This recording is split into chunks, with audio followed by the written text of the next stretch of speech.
यह केवल एक विधेयक नहीं है, ये भारत के लोकतंत्र की आत्मा का प्रश्न है। यह उस न्याय की परीक्षा है जिसकी नींव हमारे संविधान में रखी थी, और यह उस विश्वास का सवाल है जो देश की करोड़ों महिलाओं के संसद से जुड़ा हुआ है।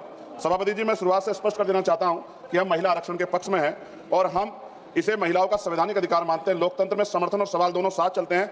मेरी तो सरकार से मांग है कि आधी आबादी 50% है, 33% की, उनको बढ़ा के 51% कर देना चाहिए। जब बराबरी महिलाओं को तो सदियों से नहीं मिला, जो वो बढ़ के मिलना चाहिए। सरकार की और हाउस की मंशा होनी चाहिए। सभापति जी, लेकिन आरक्षण से पहले सुरक्षा के बारे में तो बताना चाहिए कि एनसीआरबी का डेटा क्या कह रहा है। तमाम सरकारों में महिलाओं पर हिंसा हो रही है, इसका जवाब भी सरकारों को देना चाहिए कि जब महिला सुरक्षित नहीं होंगी तो उनके अधिकार की रक्षा कैसे होगी। बाबा साहब अम्बेडकर जी ने संविधान बनाते हुए कहा था कि हम एक ऐसे संविधान को बना रहे हैं जहां हर नागरिक को समान अधिकार देगा, चाहे वह पुरुष हो या महिला। हमें याद रखना चाहिए, उन्होंने कहा था कि मैं किसी भी समाज की प्रगति को महिलाओं की प्रगति से मापता हूं। बाबा साहब अम्बेडकर जी ने सबसे बड़ा क्रांतिकारी कदम था वो हिंदू कोड बिल था। उन्होंने उसमें महिलाओं को संपत्ति में अधिकार, विवाह और तलाक में बराबरी, गोद लेने का पूरा अधिकार था। और इसके जब वो सफल नहीं हो पाए तो उन्होंने कानून मंत्री पद से इस्तीफा दे दिया। सभापति जी, कि हमारे समाज ने भी पुरुषों और महिलाओं की बराबरी स्वीकार नहीं किया। कहीं पिता, कहीं पुत्र, कहीं पति उनके निर्णय लेते हैं। ऐसा बहुत बड़े पैमाने पर देखा गया। भाषण चाहे कुछ भी दिया जाए, लेकिन सत्यता यही है। हम सब जानते हैं कि बाबा साहब अम्बेडकर ने दलितों और वंचितों समाज के राजनीतिक सशक्तिकरण के लिए पृथक निर्वाचन की मांग की थी। उसका स्पष्ट मत था कि जब तक दलित समाज में को अपने प्रतिनिधि स्वयं चुनने का अधिकार नहीं मिलेगा, तब तक उनका वास्तविक सशक्तिकरण संभव नहीं है। लेकिन परिस्थितिवश पुनः अपेक्षा के कारण ये मांग अधूरी रह गई, क्योंकि गांधी जी अनशन पर बैठ गए थे। मैं इतिहास को नहीं दोहराना चाहता, लेकिन उस समझौते ने दलितों को आरक्षण तो दिया, लेकिन स्वतंत्र राजनीतिक आवाज छीन ली। माननीय सभापति जी, बहुजन आंदोलन के महानेता काशीराम जी ने अपनी प्रसिद्ध पुस्तक चमचा युग में भी इस व्यवस्था की सीमाओं को उजागर किया है कि कैसे वर्तमान राजनीतिक ढांचे में दलित प्रतिनिधि अक्सर स्वतंत्र नहीं रह पाते, अपने समाज से ज्यादा अपनी पार्टी के प्रति समर्पित हो जाते हैं। यही हाल पिछड़े वर्ग के नेताओं का भी है। अगर आप सही मायने में दलितों को, महिलाओं को, पिछड़े वर्ग को आरक्षण देना चाहते हैं, लाभ देना चाहते हैं, अगर आप वास्तव में उन्हें संसद में सतत रूप से लाना चाहते हैं, तो वक्त आ गया कि उनके लिए पृथक निर्वाचन की व्यवस्था की जाए, क्योंकि बिना स्वतंत्र राजनीतिक प्रतिनिधि के आरक्षण केवल एक संख्या बनकर रह जाएगा, सशक्तिकरण नहीं बन पाएगा। अगर हम सच में सामाजिक न्याय चाहते हैं तो हमें आधे अधूरे समाधान नहीं बल्कि साहसिक और मूलभूत निर्णय लेने होंगे। उसके लिए पृथक निर्वाचन की व्यवस्था करनी पड़ेगी। सभापति महोदय, महिला आरक्षण कोई राजनीतिक कार्यक्रम नहीं है, महिलाओं का अधिकार है, वोट बैंक की राजनीति से ऊपर उठकर देखना चाहिए। और अखिलेश जी, सभापति जी खत्म करते हुए, अखिलेश जी यहाँ बैठे हुए हैं, मैं उनसे भी आग्रह करूंगा, राजनीति में one vote one man one vote one value के सिद्धांत पर लोकतंत्र टिका हुआ है। आप देखिए कि दिल्ली की आबादी क्या है और उनको मिल क्या रहा है। हम साउथ के प्रदेशों की चिंता करते हैं, लेकिन क्या ये जो हमारा प्रदेश है, उत्तर भारत है, क्या इधर नहीं देखना चाहिए? अगर हम लोग करीब से देखेंगे अखिलेश जी, तो 2011 की जनगणना के अनुसार ये समझिए कि उत्तर प्रदेश की आबादी 20 करोड़ थी उस समय, और 20 करोड़ का मतलब हमें आज 140 सीटें मिलनी चाहिए। राजस्थान के साथ भी छल हो रहा है, मध्य प्रदेश के साथ भी, बिहार छत्तीसगढ़ के साथ भी, हरियाणा के साथ भी, पंजाब के साथ भी। मेरी ये मांग है कि हम राजनीतिक भाईचारा निभाते हुए ये ना भूल जाए कि हमारे प्रदेशों के क्या हाल है। माननीय श्री चंद्रशेखर जी। धन्यवाद सभापति जी। मैं आज इस सदन में अत्यंत महत्वपूर्ण, ऐतिहासिक और संवेदनशील विषय पर अपनी बात रखने के लिए खड़ा हुआ हूं। यह केवल एक विधेयक नहीं है, ये भारत की लोकतंत्र की आत्मा का प्रश्न है। यह उस न्याय की परीक्षा है जिसकी नींव हमारे संविधान में रखी थी, और यह उस विश्वास का सवाल है जो देश की करोड़ों महिलाओं के संसद से जुड़ा हुआ है। सभापति जी, मैं शुरुआत से स्पष्ट कर देना चाहता हूं कि हम महिला आरक्षण के पक्ष में हैं और हम इसे महिलाओं का संवैधानिक अधिकार मानते हैं। लोकतंत्र में समर्थन और सवाल दोनों साथ चलते हैं।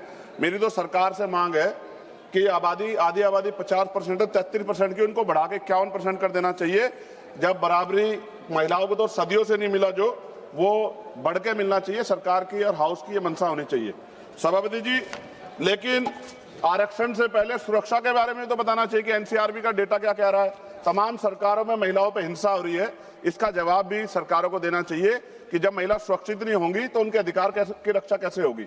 जब हम महिला सशक्तिकरण की बात करते हैं तो ये कोई नई सोच नहीं है, ये उस परंपरा की निरंतरता है जहां सावित्रीबाई फूले, मां रमाबाई, अहिल्याबाई होलकर, फातिमा शेख, झलकारी बाई, महुदा देवी पासी, अवंतिकाबाई लोधी, मां फूलन देवी जैसी वीरांगनाओं के संघर्ष हमारे सामने उदाहरण है। बाबा साहब अम्बेडकर जी ने संविधान बनाते हुए कहा था कि हम एक ऐसे संविधान को बना रहे हैं जहां हर नागरिक को समान अधिकार देगा, चाहे वह पुरुष हो या महिला। हमें याद रखना चाहिए, उन्होंने कहा था कि मैं किसी भी समाज की प्रगति को महिलाओं की प्रगति से मापता हूं। बाबा साहब अम्बेडकर जी ने सबसे बड़ा क्रांतिकारी कदम था वो हिंदू कोड बिल था। उन्होंने उसमें महिलाओं को संपत्ति में अधिकार, विवाह और तलाक में बराबरी, गोद लेने का पूरा अधिकार था।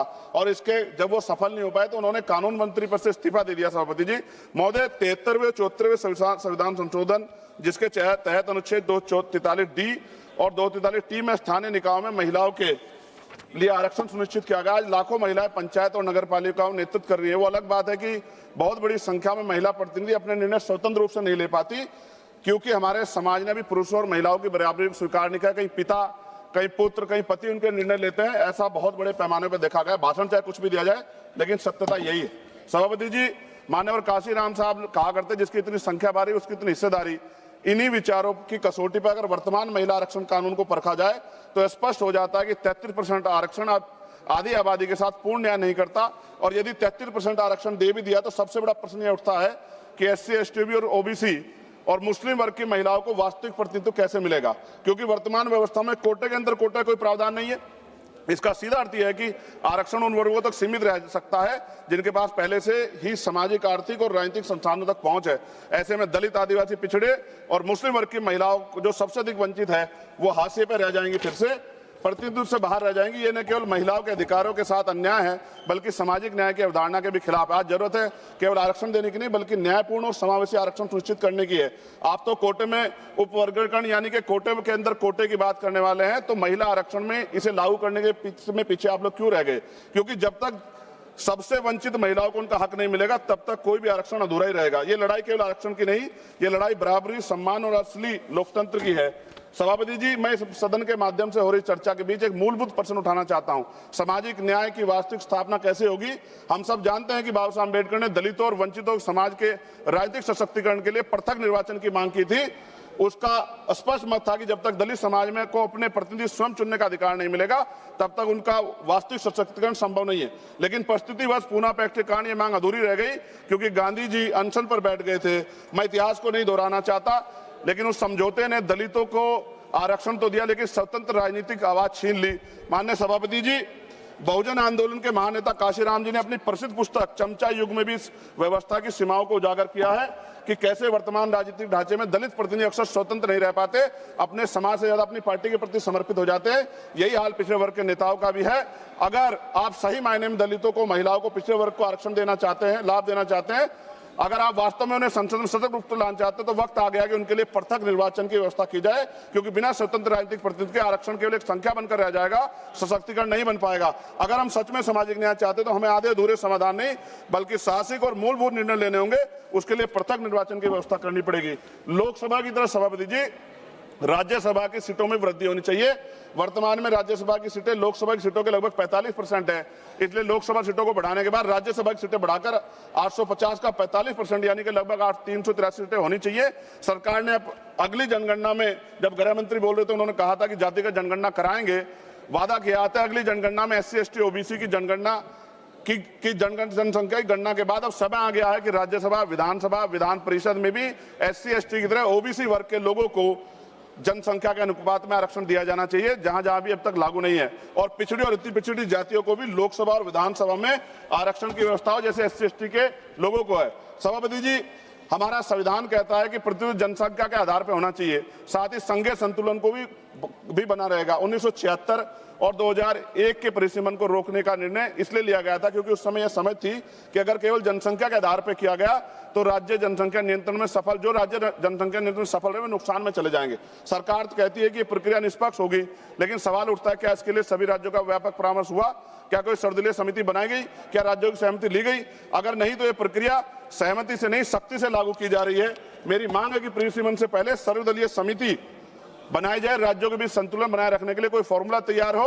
और मेरी मांग है कि राज्य पुनर्गठन के प्रस्ताव है सरकारों के पास, ये परिसीमन से पहले राज्य पुनर्गठन के बारे में सोचा जाए, क्योंकि इतने बड़े बड़े प्रदेशों में उनका भला नहीं हो सकता है। इसलिए बेहतर प्रदेश बनाने के लिए हमें पुनर्गठन के बारे में सोचना चाहिए।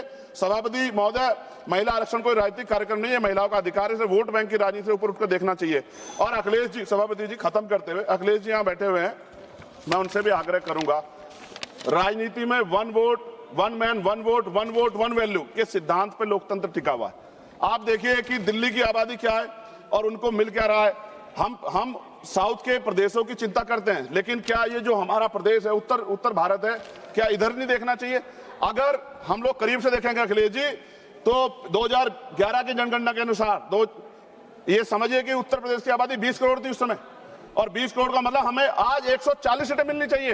राजस्थान के साथ भी छल हो रहा है, मध्य प्रदेश के साथ भी, बिहार छत्तीसगढ़ के साथ भी, हरियाणा के साथ भी, पंजाब के साथ भी।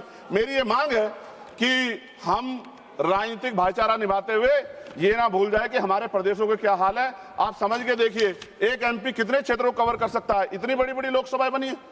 तो ये आज आवश्यकता है कि हम उत्तर का भी ध्यान रखें, हम लोग नॉर्थ का भी ध्यान रखें और ऐसा कॉमन मिनिमम प्रोग्राम बनाएं जिसमें उत्तर प्रदेश का जो 20 सीटों का नुकसान हो रहा है, अगर ये लागू हो जाएगा तो भी वो 20 सीटों का नुकसान की भरपाई कैसे होगी, इसके बारे में ध्यान रखते हुए और पिछड़े वर्ग की महिलाओं को, मुस्लिम वर्ग की महिलाओं को और पिछड़े और अति पिछड़े समाज को लोकसभा और विधानसभा में भी आरक्षण की व्यवस्था करानी चाहिए, ऐसी मेरी मांग है। बहुत बहुत धन्यवाद। जय भीम, जय भारत, जय संविधान।